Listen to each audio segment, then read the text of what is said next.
Welcome back to the District Territory Podcast. I'm Eric Shellhouse from Bat Boys Baseball, and joining me today, Spencer Nussbaum of The Athletic. The Nationals have completed their deadline moves. They have acquired 9 different arms at the deadline. Spencer, it was a hectic weekend for you covering it all. I'm curious, has your initial reaction to the trade deadline moves changed at all? And what's your overall grade, perhaps? Yeah, I mean, I'd excuse me, I'd start off with the premise that I'm surprised I wasn't traded for a pitcher at this deadline. It feels like that's kind of the overarching theme here with the Nationals is for as much as they've said, hey, we don't want to be dogmatic or we don't want to be too zeroed in on just acquiring pitchers and pitching prospects. That is ultimately where they landed, and that was the biggest area of need, both for the big league club as well as in the farm system. And so, for Nationals fans who are curious about how this deadline went, I ultimately gave it a B plus, kind of leaning towards maybe a soft B, given the kind of tail off with the Foster Griffin return at the end. We can definitely talk about each of the individual moves, but I'd say big picture, the most important takeaway is that all of the players who the Nationals traded, save for perhaps Curtis Mead, probably weren't going to be on this roster while they were contributing for the World Series. And I think that's ultimately what Paul Taboni laid out, right? Was he didn't go so far as to trade CJ Abrams and really reset this thing. But he did want a foundation and he wanted a stronger foundation in terms of getting as many pitchers as possible in the system. And ultimately, if that's your goal, I would say he accomplished it. So overall, more good than bad at the deadline. Yeah. Let's just jump right into the Luis Garcia Jr. move. I want to start there. The Nationals, I think this is one of the most notable ones and one sticking out the most to Nationals fans. For those of you that do not know me personally, I'm a pretty emotional, at times overly emotional person. So the departure of Luis Garcia Jr. really stung for me. I can't remember the last time I cried over a trade since 2011 offseason when the Nationals got rid of Michael Morris. But this guy was a fan favorite, and it hurt. It hurt bad in the gut for a second, Spencer. But what does his departure mean for the lineup? And tell me about the return package as well. Yeah, I mean it's such a sharp departure, right? Where Louis led the National League in slugging. He if he didn't lead that clubhouse, he was definitely one of the people who was the heartbeat in it, right? Where you had kind of this loose, fun energy that carried the Nationals maybe more than the average fan might expect. And Louis was at the center of that, singing, dancing, always hugging teammates in the dugout at the end of home runs. Like all that stuff matters, and you lose that on top of the whatever 850 OPS or whatever he had towards the end there. And so yeah, that's a significant loss for the lineup. As we've kind of stated, the Nationals believe that they can develop hitting, but when you look at what these last and next couple months might look like, especially with kind of the TBD status of James Wood at the moment after yesterday's game, yeah, it's a significant loss. As for what they got back, however, to me, this was always more or less the sort of return I expected.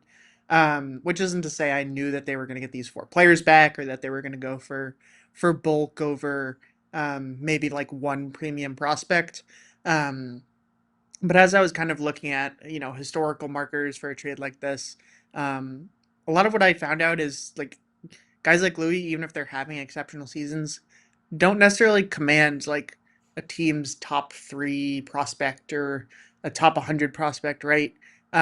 Usually you're getting good depth for your system and maybe a couple big leaguers in the future. And so what the Nationals get here is they get a bunch of relief prospects, which fills a need, as well as Jack. I'm gonna maybe mispronounce this, but Jack Siebert, I believe is how it's pronounced. Who's a starting pitching prospect who could eventually also move to the bullpen. So I'm always a little cautious about like acquiring relievers and relief prospects, but given just how shallow the Nationals pitching depth was, and especially their you know depth of potential future relievers, ultimately you kind of understand the move, and so that's for me it was like a B quality trade, but I definitely talked to people in the industry who were either more or less bullish on it. Yeah, what I'm curious about, from your perspective, Spencer, is which of these four names stands out the most to you, is the most intriguing? I'm sure I'm going to botch this too, but Jack Siebert, Giovanni Cruz, to me, is my favorite, personal favorite out of this group. But is there one that stands out to you as one that has the highest ceiling compared to others? Yeah, it's four very distinct and different types of arms, which is like you kind of get to pick whatever you like the most. For me, I'll always kind of angle myself towards starting pitching prospects, and so for me, like Siebert is the easy answer. Um, Cruz was also the one who, like, I think you probably saw, is initially intriguing because he's already pitched in the major leagues and throws 100, right? Like that's pretty easy to dream on. But I think Ben Grable is someone who, like, if we're talking about both the floor and the ceiling of what they could be, and maybe I'm mistaken on this, right? But everything that I've heard from other evaluators and seen in like all the, not that I'm basing my opinion off Twitter accounts, but there's a lot of good uh, uses out there and accounts out there that grade pitch metrics, and they're like, this fastball that he has is truly, truly, truly special, between the carry on it and the angle it's coming at and all these kind of different things. And so yeah, for me, I think Grable's the one I'll probably attach myself to a couple weeks from now, but Cruz is the one where, if I'm looking at impact now and just like, oh look, there's a big number on the velocity screen. Yeah, I'm probably leaning Cruz at the moment. Right. If you kind of take a step back and look at what the Nationals bullpen has been missing all season, that swing and miss, I think he is the clear cut answer to someone that's been watching the games every day is, hey, he will hopefully come up here soon and have big league impact. And before we take our first break, Spencer, you asked fans in the live chat last night about their updated record prediction for the Nats at the end of the season. I'm curious where yours stands. I wrote mine down last night. I'm right at the 75 and 88 mark. I'm pretty bad at this stuff. My predictions are also quite bad, although I don't publicly put them out there as often as you. But where do you sit on that right now? Yeah, I think in the chat I put 77, and then um, James Wood exited and is getting an MRI tomorrow, and so that may be down to like, is he worth 3 wins down the stretch, 5 wins, 1 win down the stretch? I don't know. But I honestly I think 75 is probably, um, 75, 74 is a good spot to be at. But yeah, it's going to be compelling, right? Because you lose Foster, who you've been almost unbeatable in games where he starts, but you also probably upgrade the bullpen, um, and so I'm really curious to see how that all shakes out. Yeah. Let's talk about the Foster Griffin move and a couple others, and that's at the deadline when we get back. People, life is expensive. So you should start looking at things that are unnecessarily expensive, like your phone bill, and say, is there a better option? Mint Mobile is a better option than if you have other companies, especially when you have kids like me and you have everybody and their brother on your family plan. Mint Mobile will give you a cheaper option with the same coverage. Yes, and some wireless bills are crazy with the bogus fees and the free perks. They are not free perks. They cost you more in the long run. So just go to Mint Mobile, check out what they have to offer. All plans come with high-speed data and unlimited talk and text delivered on the nation's largest 5G network. If you like your money, Mint Mobile is for you. Shop plans at mintmobile.com/territory. That's mintmobile.com/territory. Upfront payment of $45 for 3-month 5 GB plan required, equivalent to $15 a month. New customer offer for first 3 months only, then full price plan options available. Taxes and fees extra. See Mint Mobile for details. Let's talk about the Foster Griffin move, Spencer. The Nationals got four prospects as well in this return, but hey, an outfielder. That was certainly of note. And as you wrote in your story a few days ago, Foster said that Nationals President of Baseball Operations, Paul Taboni, had been very transparent throughout the process. I'm curious if you thought that had any sort of influence in his outing the other night, because these guys are clearly human too. And the Braves came with a game plan to be swinging early, but do you think that got under the hood of his stuff at all? Yeah, it's a great question, and I think it's kind of the same one that we were asking Foster over the course of his most recent outing. Right, was how much of an impact there was, and he used the exact words you did. Right, like, I'm only human. Um, for me, when I think about that outing, yeah, again, like a lot of it is in the context of the deadline looming, and I think it was almost strange to see him not dominate a lineup, if that makes sense. Like he's not gonna have a great outing every single time out, but yeah, to maybe not be able to mix and match as much as he usually does, um, it was I think disappointing for him just because of what he has meant to this team and done for this team. I think one of the words I hear thrown around his name most frequently is consistency. And that's just certainly what he had been the last few months. So it felt quite abnormal, to say the least. But tell me a little bit about what the Nationals are acquiring in return in this deal. Yeah, this is candidly the trade return that I was probably the most bearish on. I know a lot of fans on social media are killing it. I wouldn't go that far personally. I think you have to consider that what front offices value are underlying metrics and control. And this is someone who, for as good as he's been this season, had about a 4 expected ERA and was set to become a free agent after the season. Now, a lot more goes into this, right? Where he is someone who you would expect to outperform peripherals because of just how sharp he is with men on base. This is someone who the Nationals were at least considering offering an extension or keeping through the end of the season and then giving a qualifying offer. And so when you bake all those things in, I think that also is what frustrates fans, right? Is this guy won us so many games this year, and we're just gonna, get rid of him for 4, like low level, not low level in terms of affiliates, but 4 kind of lower ranked prospects. I think that's something that's hard for fans to grapple with. Um, Ultimately, where I maybe have some qualms, and this is without knowing explicitly what was being offered, but hearing about the amount of interest in him. Um, for me, it was maybe this is a good spot to get more of a premium prospect back.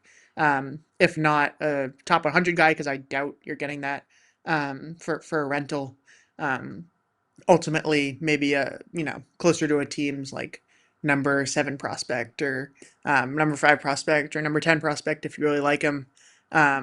So yeah, it's a complicated situation. And, we could definitely talk more about the finances and the extension talks, but yeah, ultimately pretty bearish on this trade, but you do get at least some compelling arms back, and the Nationals again ultimately opting for depth in this move. I'm honestly curious, like if it falls under more scrutiny on social media because it was one of the later moves that happened overall in terms of this trade deadline, and like maybe that's a reason it clings a little extra traction. But it does seem like that move is under a microscope, just given that you knew the Nationals were going to be more than likely selling him off at that point, unless there was an extension that they felt confident was in place. But it's obvious his departure is going to hurt this rotation significantly, Spencer. Right. Just to speak to kind of the timing aspect of it all too, right? I had heard pretty frequently in this process that the Nationals were holding a really high bar for some of their guys. Um, and I think it's not necessarily one to one of connecting the dots. So I hope listeners kind of stick with me here. But when you do hold such a high bar, and every team does, but when you hold this high a bar for a lot of your players, um, you do end up potentially getting burned in the sense that you can lose some negotiations. Um, or at the very least you can lose some suitors who no longer want to negotiate with you if you hold too high of a bar. Um, and so I do. This is by no means a factual statement that whatever the Nationals lost this trade or at least didn't win it because they kick suitors at the door. But I think that's kind of one of the curiosities I'm going to be exploring over the next few years is how close were some of these deals that the Nationals had with other teams? What were some of the other packages they were exploring, and at what point did they just not have anything from other teams versus what degree did they really like these guys? It's probably that they really like these guys, but yeah, you wonder with the deadline getting so tight at that moment, just how close things were because I'm sure a team, we talked about the Astros at the Athletic as a team that was calling them late. Did they have a package potentially that was more compelling, but you know, we're just scraping for that extra piece? It's an interesting curiosity for me, and um, to answer the second part of your question in a much more concise way, yes, this will hurt the rotation quite a bit down the stretch. Absolutely. Walk me through this final move, because this is one that I think Nats fans are maybe the most lost on. The departure of Christian Franklin and in return Joe Glassy. I am probably Glazy. I don't know about that last name, but tell me about this move and what it means for the Nationals. Yeah, so it's strange, right? Because the Nationals have, for probably a couple years now, had their biggest strength be uh, kind of upper level outfield prospects. That's changed this season in part because of who's been promoted, as well as just some of either the tail off or departures that have happened. The Nationals were at a spot where they still felt really comfortable with their four outfielders in the major leagues and felt that, at least this deal indicates, felt that Christian Franklin probably wasn't going to help their big league roster, and wanted to move him again for kind of an area of need. That being said, again, as we've talked about, James Wood exited yesterday's game early, is getting an MRI on his left side, if I'm remembering correctly. And all of a sudden, you're in the spot where, hey, Christian Franklin would look really good on the roster right now if James does have to go to the IL. Um, and so yeah, it's a situation where the Nationals are trying to trade from an area of strength for an area of weakness. That being said, the issue with doing that, which is not something that I necessarily disagree with, but I think you have to be cognizant of, is you never really know, especially at this point in rebuild, what your true strengths are going to be. And so I really liked Franklin. They're getting a relief prospect back who gets a ton of strikeouts. And so for me, it's kind of a wash. But just to focus very briefly on the short term, this could end up hurting the Nationals without really an impact guy to necessarily call up if James does have to go to the IL. Right. Of course, we're hoping that is not the case with the way he has contributed to the team this season. Really quickly, I want to remind our viewers and listeners to subscribe to District Territory over on the YouTube channel. Follow us along on Apple Music, Spotify, wherever you're getting your podcasts. Once we hit 1,000 subscribers on YouTube, we are giving away this Eli Willits signed baseball card. We're coming up on 200 subscribers. When we come back, let's talk about a moment from last night's game. Blake Butera's first career ejection. We love our dog Bella, who's really just a couch cushion in our house. And you would do anything for her. A quick message from today's sponsor, the ASPCA Pet Health Insurance Program. If you've ever been frantically searching what to do for an issue with your pup, you are not alone. The program offers customizable accident and illness plans, making it easier to get your pet the care they need. When you enroll in an ASPCA Pet Health Insurance plan, you could get a $25 Amazon gift card. It's a little treat for you while you're doing something great for your pet. To explore coverage, visit aspcapetinsurance.com/FOUL. That's aspcapetinsurance.com/FOUL. Eligible restrictions apply. Visit aspcapetinsurance.com/Amazon terms for more info. This is a paid advertisement. Insurance is underwritten by either Independent American Insurance Company or United States Fire Insurance Company and produced by PTZ Insurance Agency Limited. The ASPCA is not an insurer and is not engaged in the business of insurance. Last night, the Nationals dropped their sixth game in a row, Spencer. It is their worst losing streak of the season. But the biggest storyline to me, Blake Butera's first career ejection. That was a prediction you had that he might just get through the second half. He was so calm, cool, and collected. But I can't blame him in this moment. Kind of just walk me through what you were seeing and hearing in the press box last night. Really quickly, we're going to get a replay of the play that caused this whole disagreement, but he came out to contest with the third base umpire, and home plate umpire thought he had something to say to the Nats dugout. Yeah, when I look at that ejection, first of all, I think that's a really cool moment for Blake and for the team in what's been a rough stretch.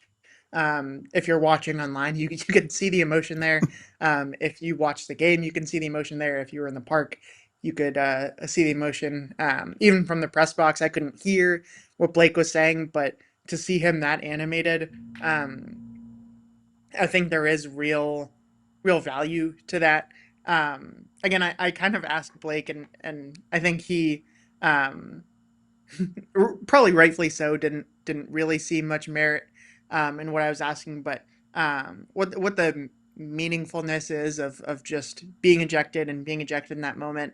He didn't want to read into it too much, but I think he did at least allude to the fact that yeah, the Nationals are in a rough patch right now, and he wanted to stick up for his guys and know that his clubhouse stands up for him. And I don't think by any means he went into that game planning to get ejected, or even really fully in that moment planning to get ejected. But I don't think it's merely a total coincidence that it happens the day after the Nationals sell at the deadline, right?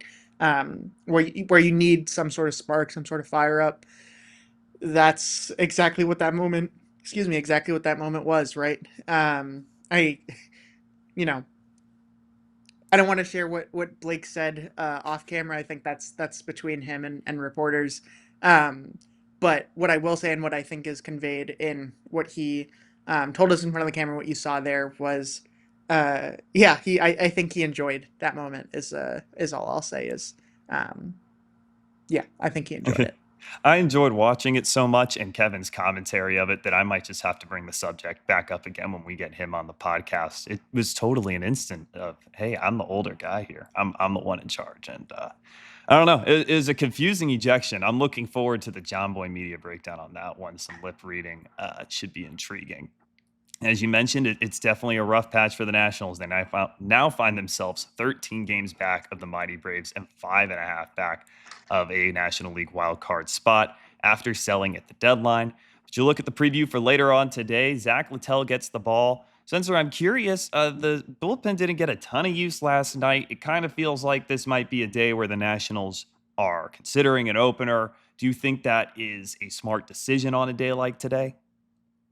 Yeah, actually, no, for a fact, just found out they are having Carson Palmquist open today, which is not fair to that graphic because, again, we literally just found out. But yeah, I think that, again, they'll probably keep using that strategy for Littell and for Michaelis when a lineup is a little more lefty heavy.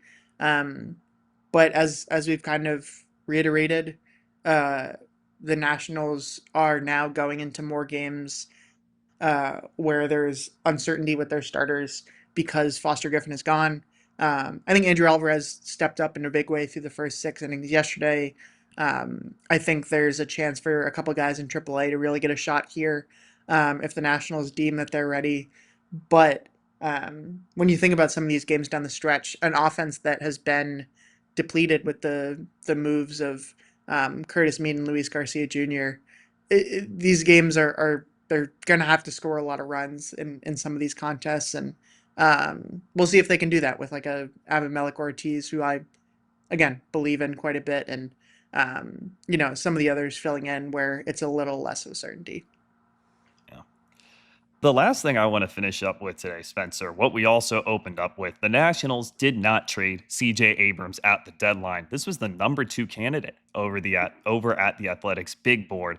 What does this signify to you as far as the Nationals are still going for it to some degree this season? They're not losing CJ, and that they value him very much so as someone they want to keep around for this competitive window that they are in.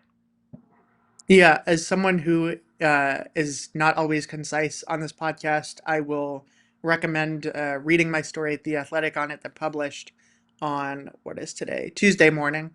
Um, Both of the points that you just brought up are a big part of it.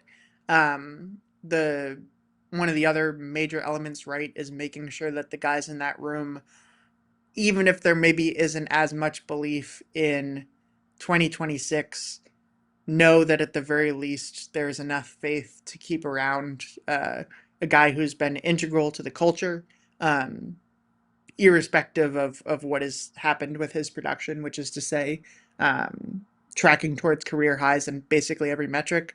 Um, to me, it's a little complicated, right? Because Paul Taboni, when he talked to us yesterday, spoke about the chance to really build a strong foundation and how you only get so many chances to do that.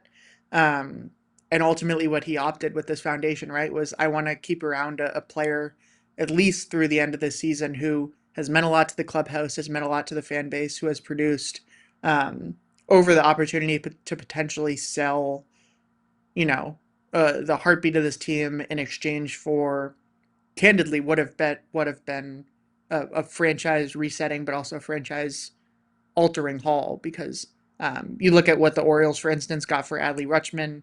You think about the fact that the Nationals were connected to the Red Sox. There is no idea yet exactly what those conversations could have materialized around, but there was an opportunity here for the Nationals to get greedy in terms of what they got back for Abrams. And I think that, as you can read in my story at the Athletic, it's a pretty nuanced decision that the Nationals made to keep him. Yeah. Really quickly, I talk about handing out my roses and my flowers on this podcast. Everyone give some claps down in the comments for Spencer for his coverage over the course of the weekend. Go read The Athletic. Yeah, this guy, he put in good work. Reminding you all again to subscribe to the podcast. Keep on reading The Athletic and keep on following the Nationals. It's going to be an exciting season. And as I mentioned, when we hit 1,000 subscribers, we are going to give away this Eli Willett signed baseball card. Spencer, we can finally breathe again. Anything you want to throw in before you're headed over to the ballpark in Philly today? Last thing I will say, for Nationals fans who want to give up on this season, I both understand the impulse and also would say it's too early to do that. Um, I think, you look at the Nationals playoff odds and they're pretty low at the moment. Um, they still have an unreal amount of talent on this team. They have a lot of intriguing pieces that are either coming up or here right now. And especially on days where you have either a young starter or, again, potentially thinking out to some of the guys who are in AAA right now, there are real foundational pieces on this team. And the Nationals are about to play meaningful games, I think, in August for the first time in forever, even with the recent losing streak, right?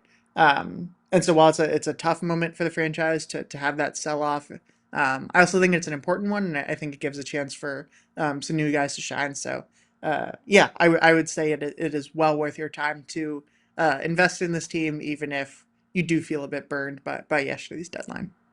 Yeah. And the longest losing streak of the season has to end. Eventually, they will try their best to go 1-0 today. But until next time, see you later.